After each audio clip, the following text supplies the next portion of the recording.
आज है 3 मार्च 2026 दिन मंगलवार। Welcome back to clean news UP. चलिए देखते हैं उत्तर प्रदेश की 25 फटाफट बड़ी खबरों को। पीएम सूर्य घर मुफ्त बिजली योजना में यूपी अव्वल, 3.93 लाख रूफटॉप सोलर प्लांट स्थापित। प्रधानमंत्री सूर्य घर मुफ्त बिजली योजना में उत्तर प्रदेश देश में अग्रणी बन गया है। मुख्यमंत्री योगी आदित्यनाथ के नेतृत्व में रूफटॉप सोलर को जन आंदोलन का रूप देते हुए प्रदेश ने ऊर्जा आत्मनिर्भरता की दिशा में महत्वपूर्ण प्रगति की। अब तक 11.64 लाख आवेदन प्राप्त हुए, जिनमें 3.93 लाख रूफटॉप सोलर इंस्टॉलेशन पूरे हो चुके हैं। यूपी में निवेशकों को बड़ी राहत, बड़े नक्शों की मंजूरी के लिए बनेगी विशेष कमेटी।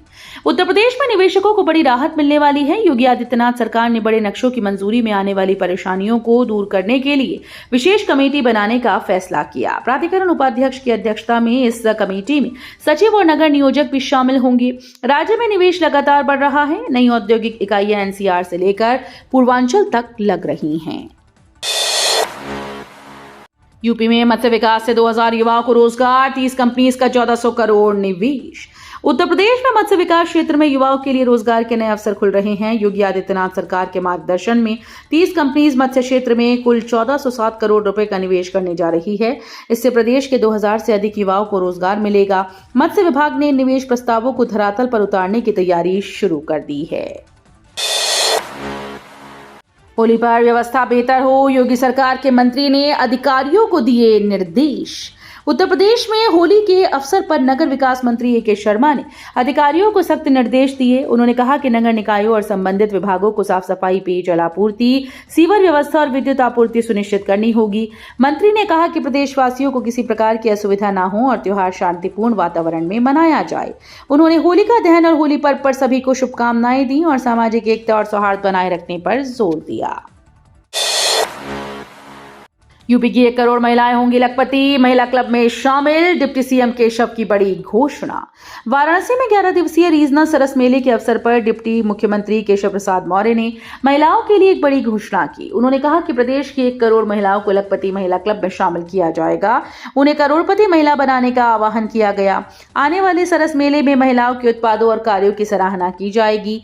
इस पहल से अन्य प्रदेशों और जनपदों की महिलाएं भी प्रेरित होकर आगे आएंगी। अखिलेश यादव ने केंद्र सरकार से मांगा स्पष्ट रुख। ईरान युद्ध में इंसानियत की हानि पर जताया अफसोस। समाजवादी पार्टी के अध्यक्ष अखिलेश यादव ने ईरान युद्ध पर केंद्र सरकार से अपना स्पष्ट रुख अपनाने की मांग की है। उन्होंने कहा कि नागरिकों पर हो रहे जानलेवा हमलों और युद्ध के हालात में सरकार ये बताए कि वो युद्ध के समर्थन में है या शांति की ओर। अखिलेश यादव ने जोर देकर कहा कि युद्ध में मारे गए लोगों की खबरों की पुष्टि की जाए और जनता को सच्चाई से अवगत कराया जाए, क्योंकि युद्धकालीन समाचार रणनीति का हिस्सा हो सकते हैं। मतदाताओं की रेटिंग में यूपी अव्वल, शिकायत निस्तारण में चौथे स्थान पर। मुख्य निर्वाचन अधिकारी नवदीप रेणवा ने बताया कि विशेष गहन पुनरीक्षण अवधि में उत्तर प्रदेश में फरवरी में कुल 22,469 शिकायतें प्राप्त हुई। इनमें से 21,864 शिकायतों का निस्तारण कर दिया गया, जिससे प्रदेश ने देश में चौथा स्थान हासिल किया। इसके साथ ही नागरिकों की रेटिंग के अनुसार उत्तर प्रदेश को देश में प्रथम स्थान मिला। समय पर शिकायत निस्तारण और उत्कृष्ट प्रशासनिक कार्य प्रणाली ने प्रदेश की इस उपलब्धि को सुनिश्चित किया। इजराइल में फंसे यूपी के 6000 से अधिक श्रमिक सभी पूरी तरह से सुरक्षित। मध्य एशिया में बढ़ते तनाव के बीच इजराइल में कार्यरत उत्तर प्रदेश के 6004 निर्माण श्रमिकों की सुरक्षा को लेकर सरकार पूरी तरह से सतर्क है। योगी आदित्यनाथ सरकार ने स्पष्ट कर दिया कि सभी श्रमिक सुरक्षित हैं और उनकी स्थिति पर लगातार निगरानी रखी जा रही है। ये श्रमिक वर्ष 2024 में राष्ट्रीय कौशल विकास निगम और इजराइल की population immigration and border authority के माध्यम से चयनित होकर विभिन्न निर्माण परियोजनाओं में काम करने गए थी। हाईकोर्ट ने उम्र कैद घटाकर 14 साल की सजा दी। कहा वकील से एफआईआर कराना गलत नहीं। उत्तर प्रदेश में इलाहाबाद हाईकोर्ट लखनऊ पीठ ने 2 महिलाओं पर एसिड हमला कर गैर इरादतन हत्या के मामले में दोषी व्यक्ति की उम्र कैद की सजा घटाकर 14 साल कर दी। अदालत ने दोष सिद्धि को बरकरार रखा है। कोर्ट ने स्पष्ट किया कि किसी भी व्यक्ति के द्वारा वकील की मदद से एफआईआर लिखवाना गलत नहीं। कानूनी सहायता लेना हर नागरिक का अधिकार है और इससे रिपोर्ट की सच्चाई पर कोई संदेह नहीं किया जा सकता। हाईकोर्ट का अहम फैसला, थानों के सीसीटीवी का औचक निरीक्षण अब हर जिले के सीजेएम करेंगे। इलाहाबाद हाईकोर्ट ने उत्तर प्रदेश के थानों में लगे सीसीटीवी कैमरों की निगरानी का जिम्मा हर जिले के मुख्य न्यायिक दंडाधिकारी को सौंपा। अब जिला जज थानों का औचक निरीक्षण करेंगे, जांच करेंगे कि कैमरे सुप्रीम कोर्ट के दिशा निर्देशों के अनुसार काम कर रहे हैं या नहीं। निरीक्षण के दौरान जानकारी छिपाने या हीला हवाली करने पर पुलिस अधिकारियों के खिलाफ कड़ी कार्रवाई होगी। प्रदेश के कर्मचारियों के लिए खुशखबरी, होली से पहले आ गई फरवरी सैलरी। उत्तर प्रदेश के सरकारी कर्मचारियों के लिए खुशखबरी है। फरवरी माह की सैलरी होली से पहले ही उनके बैंक अकाउंट में क्रेडिट कर दी गई। सैलरी 28 फरवरी को आनी थी, लेकिन बैंक सर्वर डाउन होने के चलते देरी हुई थी, जिससे कर्मचारियों ने आपत्ति जताई थी।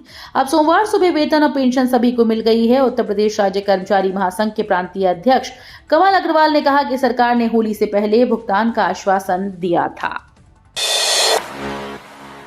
मार्च के पहले हफ्ते में ही गर्मी ने दी दस्तक, पछुआ हवाओं के बावजूद बढ़ी तपिश।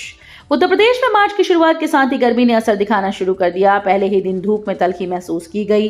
सोमवार को फाल्गुन पूर्णिमा पर लखनऊ और प्रदेश के कई हिस्सों में करीब 30 किलोमीटर प्रति घंटे की पछुआ हवा चली, जिसे फगुन हट कहा जाता है। आंचलिक मौसम विज्ञान केंद्र के वरिष्ठ वैज्ञानिक अतुल कुमार सिंह के अनुसार मंगलवार से हवा की रफ्तार 35 किलोमीटर प्रति घंटे तक पहुंच सकती है। अगले सप्ताह तापमान में लगभग 3 डिग्री की वृद्धि होने की संभावना है।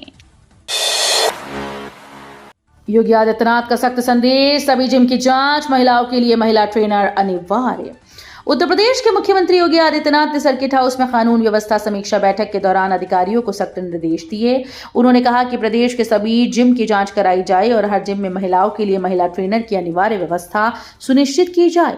ये फैसला मिर्जापुर में जिम के जरिए कथित धर्म परिवर्तन से जुड़े मामले के सामने आने के बाद लिया गया। मुख्यमंत्री ने स्पष्ट किया कि महिलाओं की सुरक्षा और पारदर्शिता से कोई समझौता नहीं होगा। पुलिस और प्रशासन को तत्काल कार्रवाई के निर्देश दिए गए। यूपी में चुनावी सरगर्मी तेज, हर महीने मेगा प्रोजेक्ट लॉन्च की तैयारी। उत्तर प्रदेश में विधानसभा चुनाव से पहले सियासी हलचल तेज हो गई। एक तरफ चुनाव आयोग वोटर लिस्ट को दुरुस्त करने में जुटा है, तो दूसरी ओर राजनीतिक दल बूथ स्तर तक अपनी रणनीति मजबूत कर रहे हैं। इसी बीच मुख्यमंत्री योगी आदित्यनाथ के नेतृत्व में सरकार विकास परियोजनाओं पर फोकस बढ़ा रही है। हर महीने किसी बड़े प्रोजेक्ट के लोकार्पण या शिलान्यास की तैयारी है। कई कार्यक्रमों में प्रधानमंत्री नरेंद्र मोदी की मौजूदगी भी संभावित है, जिससे डबल इंजन सरकार का संदेश जनता तक पहुंचाया जा सके। यूपी मतदाता सूची में 62.50 लाख आवेदन, 6 मार्च आखिरी तारीख। उत्तर प्रदेश में मतदाता सूची के विशेष गहन पुनरीक्षण अभियान के तहत अब तक 62,50,000 से अधिक आवेदन प्राप्त हुए। दावे और आपत्तियां दर्ज कराने की अंतिम तिथि 6 मार्च तय की गई। नाम जोड़ने के लिए बड़ी संख्या में आवेदन आए, जबकि नाम काटने के लिए करीब 2 लाख आपत्तियां ही दर्ज हुई। राजनीतिक दलों की ओर से अपेक्षाकृत कम आवेदन मिले हैं। ड्राफ्ट मतदाता सूची 6 जनवरी को प्रकाशित हुई थी और उसी दिन से दावे आपत्तियों की प्रक्रिया जारी है। यूपी में निजी इंजीनियरिंग कॉलेजेस की रैंकिंग, मिलेगा विशेष प्रोत्साहन। उत्तर प्रदेश में तकनीकी शिक्षा की गुणवत्ता बढ़ाने के लिए प्राविधिक शिक्षा परिषद अब 700 से अधिक निजी इंजीनियरिंग कॉलेजेस की रैंकिंग शुरू करेगा। इस पहल से छात्रों और अभिभावकों को कॉलेजेस की वास्तविक स्थिति का पता चलेगा और कमजोर संस्थानों पर सुधार की कार्रवाई संभव होगी। पहले ये प्रयास डॉक्टर एपीजे अब्दुल कलाम प्राविधिक विश्वविद्यालय ने किया था, लेकिन वो आगे नहीं बढ़ सका। अब प्राविधिक शिक्षा विभाग ने इसे नए सिरे से लागू कर विशेष प्रोत्साहन देने की योजना बनाई है। यूपी में पर्यावरण संरक्षण की नई पहल, 1 डिस्ट्रिक्ट 1 वेटलैंड। उत्तर प्रदेश में पर्यावरण संरक्षण को बढ़ावा देने के लिए पर्यटन और वन विभाग ने 1 डिस्ट्रिक्ट 1 वेटलैंड मॉडल लागू किया। इस योजना के तहत हर जिले में एक प्रमुख वेटलैंड को चिन्हित कर उसका संरक्षण, पुनर्जीवन और समग्र विकास किया जाएगा। योजना में कॉर्पोरेट घरानों को भी मददगार बनाया जाएगा। इससे न केवल वेटलैंड्स की सुरक्षा होगी, बल्कि वेटलैंड आधारित पर्यटन को भी बढ़ावा मिलेगा। इससे जिलों की प्राकृतिक और पर्यावरणीय पहचान को मजबूती मिलेगी।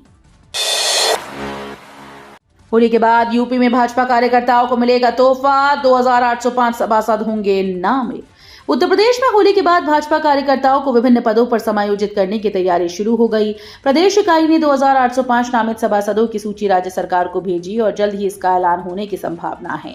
विधानसभा चुनाव से पहले संगठन को रिचार्ज करने के लिए बोर्ड, आयोग और निगम में बड़ी संख्या में कार्यकर्ताओं को समायोजित किया जाएगा। सबसे अधिक नियुक्तियां सहकारिता विभाग में होंगी। साथ ही समितियों, एडवाइजरी कमेटीज और अकादमियों में भी कई कार्यकर्ताओं को जिम्मेदारी दी जाएगी।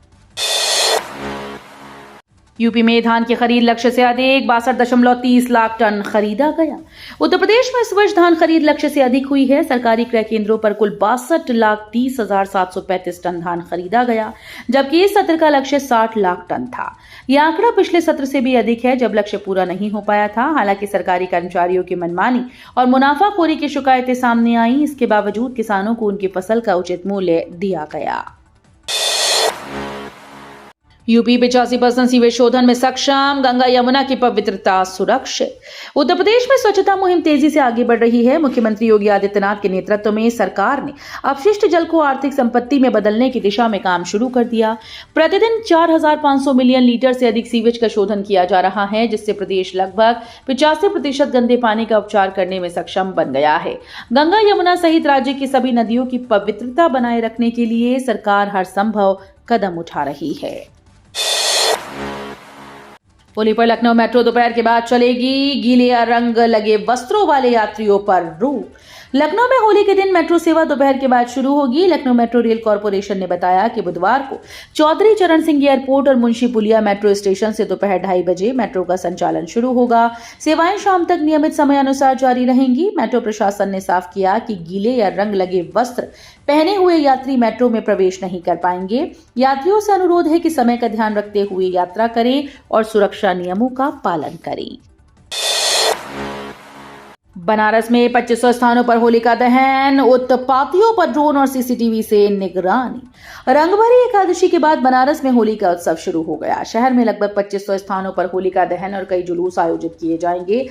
बनारस पुलिस ने सभी कर्मियों की छुट्टियां रद्द कर दी हैं और हुड़दंग मचाने वालों पर कड़ी निगरानी रखी जाएगी। पुलिस कमिश्नर मोहित अग्रवाल के अनुसार ड्रोन और सीसीटीवी कैमरों के जरिए सुरक्षा सुनिश्चित की जाएगी। इस व्यवस्था से शहर में होली उत्सव सुरक्षित और शांतिपूर्ण तरीके से मनाया जा सकेगा। यूपी पॉल्यूशन कंट्रोल बोर्ड में भर्ती, सैलरी भी आकर्षक। सरकारी नौकरी की तैयारी कर रहे युवाओं के लिए अच्छी खबर है। Uttar Pradesh pollution control board ने ऑफिसर लेवल की भर्ती निकाली। असिस्टेंट एनवायरमेंटल इंजीनियर और असिस्टेंट साइंटिफिक ऑफिसर के कुल 40 पदों पर आवेदन मांगे गए। ऑनलाइन आवेदन की प्रक्रिया 28 फरवरी 2026 को सुबह 11 बजे से शुरू हो चुकी है और अंतिम तिथि 28 मार्च 2026 रखी गई है। ईरान हमले का असर, सोना चांदी व सूखे मेवों में तेजी, निर्यात पर दबाव। ईरान पर अमेरिका और इजराइल के हमले के बाद अंतर्राष्ट्रीय तनाव का असर उत्तर प्रदेश के बाजारों में दिखाई दे रहा है। लखनऊ में सोना और चांदी की कीमतें तेजी से बढ़ी हैं, वहीं अंजीर, पिस्ता और केसर जैसे सूखे मेवों के दाम भी ऊंचे हुए। खाड़ी देशों को निर्यात प्रभावित हुआ क्योंकि हवाई और समुद्री मार्ग बाधित हैं। यूपी सराफा एसोसिएशन के महामंत्री रविंद्रनाथ रस्तोगी के अनुसार अंतर्राष्ट्रीय तनाव के चलते कीमतों में अस्थिरता आम है। लखनऊ में आमजन भी देख सकेंगे ब्लड मून, इंदिरा गांधी नक्षत्रशाला में व्यवस्था। लखनऊ में आज मंगलवार को आमजन भी चंद्र ग्रहण के दौरान ब्लड मून का नजारा देख पाएंगे। इंदिरा गांधी नक्षत्रशाला में विशेष व्यवस्था की गई। सूर्यास्त 18:08 पर होगा और चंद्रमा पूर्व दिशा में क्षितिज के पास उदित होगा। इस समय तक पूर्ण चंद्र ग्रहण समाप्त हो चुका होगा, लेकिन आंशिक चरण जारी रहेगा। आंशिक चंद्र ग्रहण के दौरान चंद्रमा हल्की लालिमा या धुंधलापन लिए दिखाई दे सकता है। ये खगोलीय नजारा देखने के लिए उत्साहित लोगों के लिए अनोखा अवसर होगा। तो ये थी आज की 25 फटाफट बड़ी खबरें। अगर आपको न्यूज पसंद आई हो तो वीडियो को लाइक और शेयर जरूर करें। धन्यवाद।